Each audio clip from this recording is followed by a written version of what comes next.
Welcome to the Trading Sliders Podcast. Here we go, Pound the Cushion, volume number 5, being brought to you this week by Kentucky Clutch and Performance. Our Pound the Cushion segment, we preview upcoming events, where we're going, where we've been, what exactly we got going on. And this week, our event that we're previewing is the Bridge 59. It's 59 years of racing at Natural Bridge Speedway there in Virginia. The Sav-a-lot American All-stars, presented by PPM, is going to make their trip down there for a $10,000 to win 604 Pro Late Model event. Some of the best stars in the nation, the baddest Pro Late Models in the nation is our moniker, and we live up to that. So we're taking on the best in the Commonwealth of Virginia. Got cars coming from all over, expecting a huge car count for this. And this week's guest previewing that is 13-year-old Wyatt Coffee out of Waynesboro, Virginia. He's got a slew of wins on his resume. There's won national events or the NX Legends, the Bandoleros, the summer shootout champion there at Charlotte. Last year, at the ripe age of 12, he started racing 602 Pro Late Models and won 2 series championships and a track championship. And he's already picked up 8 feature wins this year, a couple in a crate car, a couple in a Crown Vic. So really cool kid. Got to talk to him. But like I said, last year alone, his first year in the full-size car, he picked up the 602 track title at Natural Bridge, which is where his mom is the owner of the racetrack. So we discussed how it is growing up at the racetrack. And then he picked up the Elite Racing Series, 602 Series, and the 602 Midi Series last year. Doing some 604 racing this year. So really looking forward to getting down there, catching up with him. Watch this kid progress the last year. Seen him run earlier in the year down at Scraverin, and seen him pick up a win at Volusia earlier in the year this year too. So the kid has a slew of talent. So he previews this week's American All-Stars race for us. Usually we don't do drivers a whole lot on the Pound the Cushion segment. But with this, growing up at the racetrack, it kind of fits in good. And then after Wyatt, our good friend Pat Sullivan, Indiana Midget Week's going on right now. And very rarely do you get a National Sprint Car Hall of Fame, National Midget Hall of Fame announcer, Pat Sullivan, to go off the beaten path and do a little bit of a rant. So we're going to play that for you because it's something that it's not a hateful rant. It's something that we all need to, I feel very strongly about, and we all need to pay attention to this. And because I love streaming as much as the next person. But we have to get people at the racetracks. We have to keep grassroots racing alive. So we're really looking forward to this, getting this out there. I shared it on our Facebook, but it's something that we need to go over again because it's really, really important. It's something that I feel strongly about. And that's why I go to the racetrack so much. This week alone, I've already been. This is Tuesday, and we're looking at 4 nights since last Friday. So it's one of those things where you just have to get out and support. So we'll throw it over to Pat Sullivan and let him talk about that. But before we get started, I want to thank all of our sponsors that helps bring the Trading Sliders podcast to everybody. This week's episode is out. Go check it out. It's USAC Midget car owner, legend, member of the Midget Hall of Fame, Keith Coons from KKM, from Keith Coons Motorsports. Very fascinating interview. He goes through and it's a deep dive, about 50 minutes with Keith in his element. And one thing really cool, he talks about the discovery, so to speak, of Tony Stewart, Kyle Larson, and Christopher Bell. So it's something that's really, really good. So if you haven't checked that out, go check it out and tell somebody about it. It is a can't miss episode. But before we get started, let's do some housekeeping real quick. We want to thank these sponsors that help bring the show to you each and every week. Diesel Boys LLC, Kentucky Clutch and Performance, Speed Decals, D.O. Handyman Remodeling, JT's Trackside Catering, Bandit Race Cars, RacingDirt.com, HCC Lawn Care, and Whitaker Trucking. They are everybody that's come on board to help bring this to you. But it's time to pound the cushion. We're going to throw it first to Waynesboro, Virginia's Wyatt Coffee.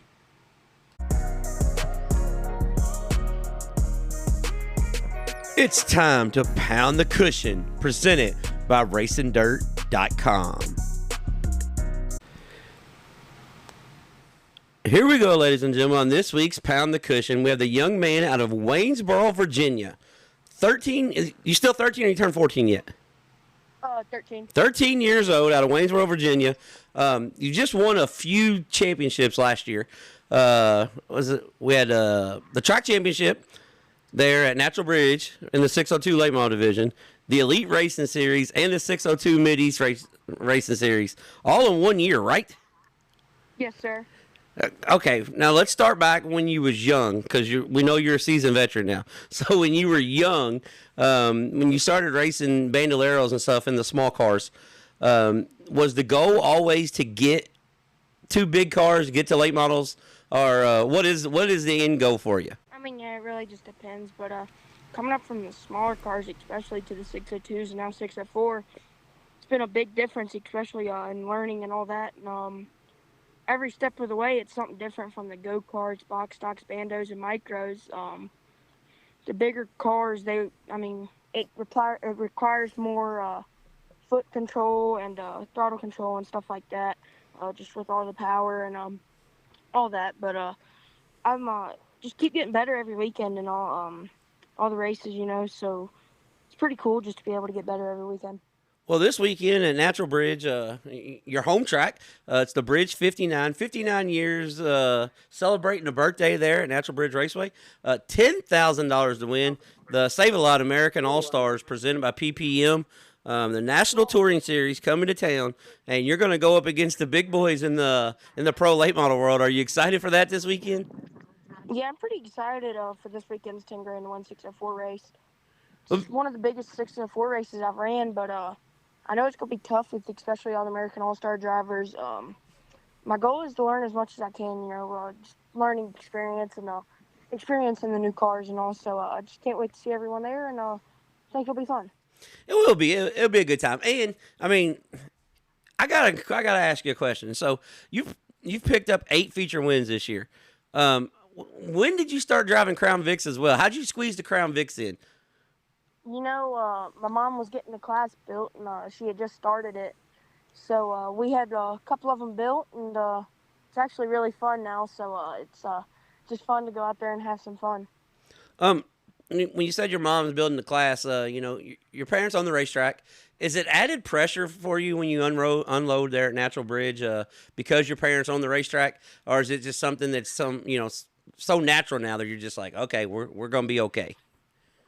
Yeah, I think it's just so natural by now with how many races and all we've raced there, with all the good runs we've had, and it's especially cool when we get to actually go race there.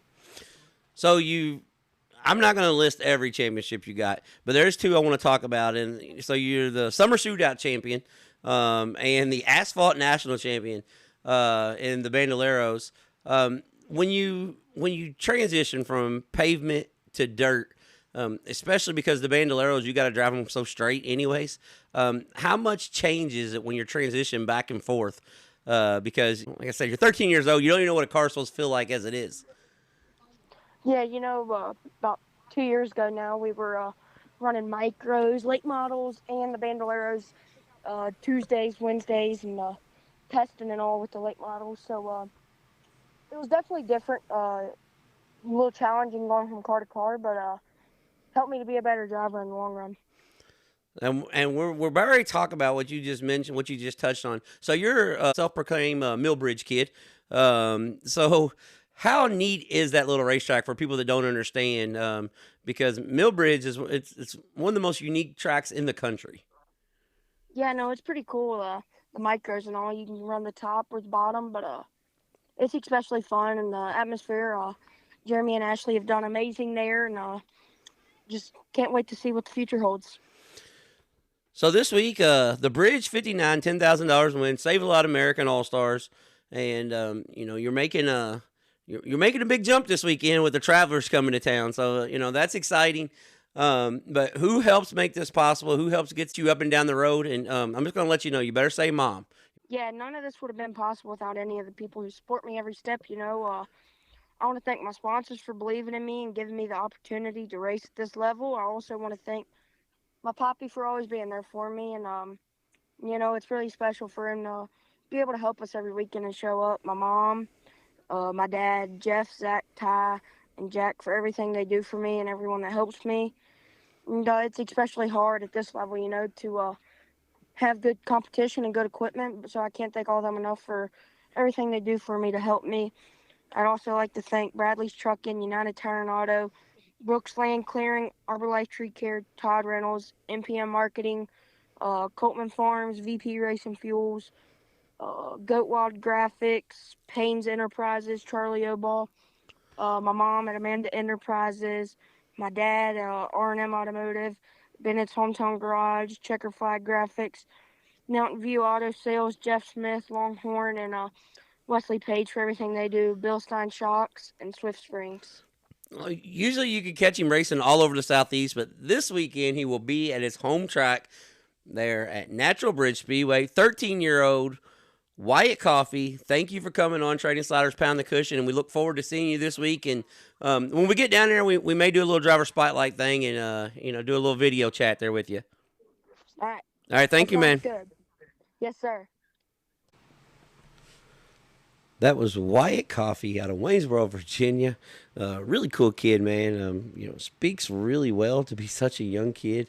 Talked about growing up racing at Millbridge and Charlotte.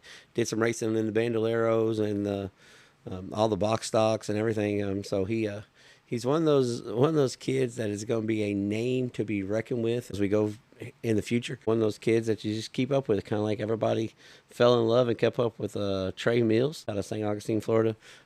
Wyatt Coffee is a kid that this kid's going to be around for a long time. He is a wheel man and a half.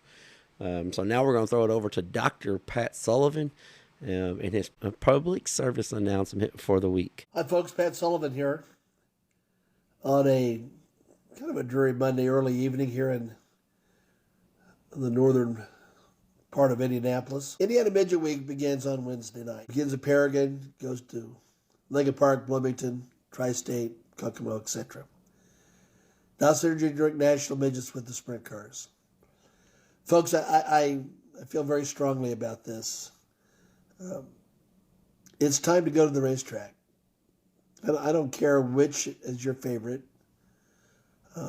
but people need to get up off the couch and get out and support the racetracks before we have no racetracks to attend. I mean, I don't want to be a prognosticator of doom, but I think we all understand that racetracks are closing. More racetracks have closed than have opened. And we can give all the reasons why that's happened, changing tastes, etc. But the bottom line is it's a problem. The bottom line is we need people to go. And I'm going to tell you something. The last few weeks, I've seen some of the best sprint car races I've ever seen on a local level, ever.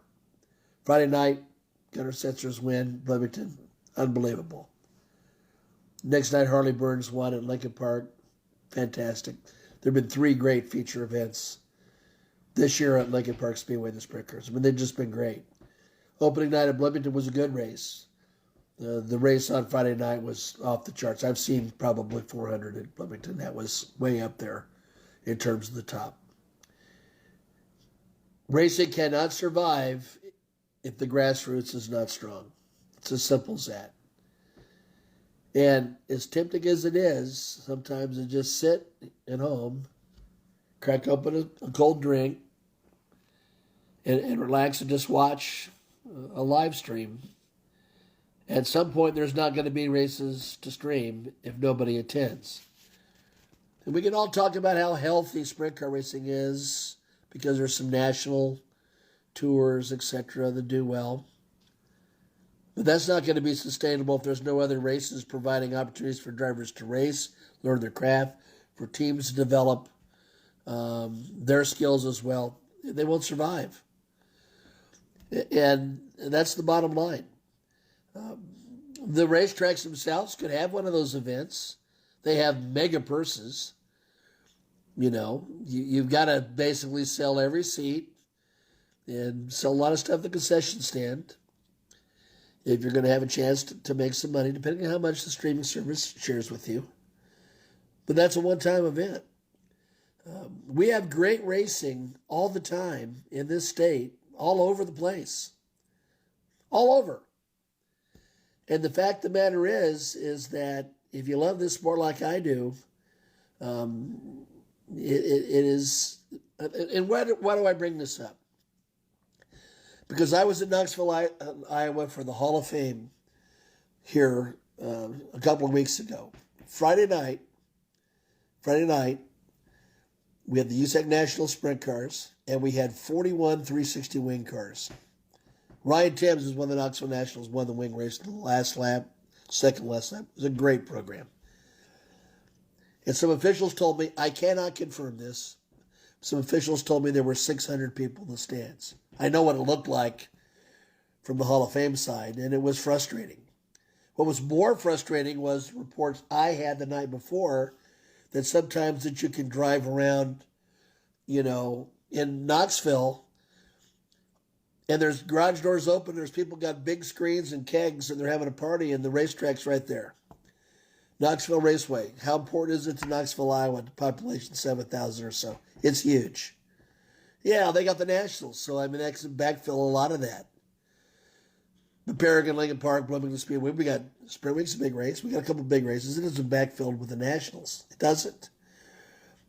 And again, I'm just telling you, if we cannot get people out the racetrack and actually going through the gates on a regular basis, we got problems. And we have coming up, to me, one of the great hidden gems in racing. Hidden gems. That's Indiana Midget Week. I know how great Sprint Week is. Many of you know the story. I was involved in the meeting when USAC was brought in, and suddenly all the SCRA has come out, and the party is on. And it's been unbelievable ever since then. And it's great. But Indiana Midget Week, you got the NOS Energy Drink National Midgets and then the sprint cars. And oftentimes some of those drivers that drive the midgets get in those sprint cars, and you got a great show. It's just great. And it's right there. It's right there in our backyards. So I'm just imploring you to pick a racetrack. Pick one. I don't care. Just pick one of the racetracks and get up and go to the races. If you love this sport and you want it to survive, we got to vote with our feet. So I hope to see you out there somewhere this week. Ran over. I also ran another radio program, so I'm on a roll. We'll see you. That was Dr. Pat Sullivan with some wise words from a guy that's been doing this a long time. Pat Sullivan is a guy that I respect wholeheartedly. One of the good guys in the motorsports, and he cares more about motorsports than anybody that I can think of. He is a guy that generally loves this. And he's been doing this for such a long time, and we see it each and every week. We see, the crowds dwindling at places. And some places are doing really good. Last Saturday night, I was at Lincoln Park Speedway. The crowd was great. Absolutely great, especially for what we consider a regular show. But we have to get out and support these events, especially in the state of Indiana. You guys have such good facilities, and car counts are still good. There's so much good racing in the state of Indiana. Like Dr. Pat Sullivan said, we have to get out and support this stuff. So we have the national tour. But this goes on everywhere, really. I know times are tough. I get that. I know people are busy. I get that. But if you really want to go bad enough, and the racetracks need it, and you love this sport, and you want to see it succeed, you need to get out. There's nothing else. That's the bottom line. You need to get out and support these events. An event that you can support, especially if you're in the Virginia area this weekend, is the Sav-a-lot American All-stars. presented by PPM right there at the Natural Bridge Speedway. And, hope to see you guys there. I will be there on the call, rambling over names just like I always do. But, if you're in the area, get out to Natural Bridge Speedway this weekend. It is a can't miss event. $10,000 to win, one of the biggest paying pro late model races in the state. $10,000 to win for the touring guys coming to town. Will the locals fend off the touring guys? American All-Star weekly competitors there at Natural Bridge, are strong competitors. So looking forward to this weekend, and just really excited to get back to the racetrack for the American All-Star Series. We've had a couple rainouts, so looking forward to making this almost 9-hour drive from Louisville, Kentucky. But, that's part of it. But tell somebody about us. Word of mouth is the best form of advertisement. And please, if you haven't yet, go check out this week's Trade and Sliders Deep Dive with Keith Coons. It is a can't miss interview. It's one of those things that when we got Keith, we didn't realize we were going to get a full deep dive, just cut loose and bullshit about, how the whole Toyota deal went down, how he got Christopher Bell, how he got Kyle Larson, how he stumbled onto Tony Stewart. So check it out. But tell somebody about us, and until next time, we'll be trading sliders.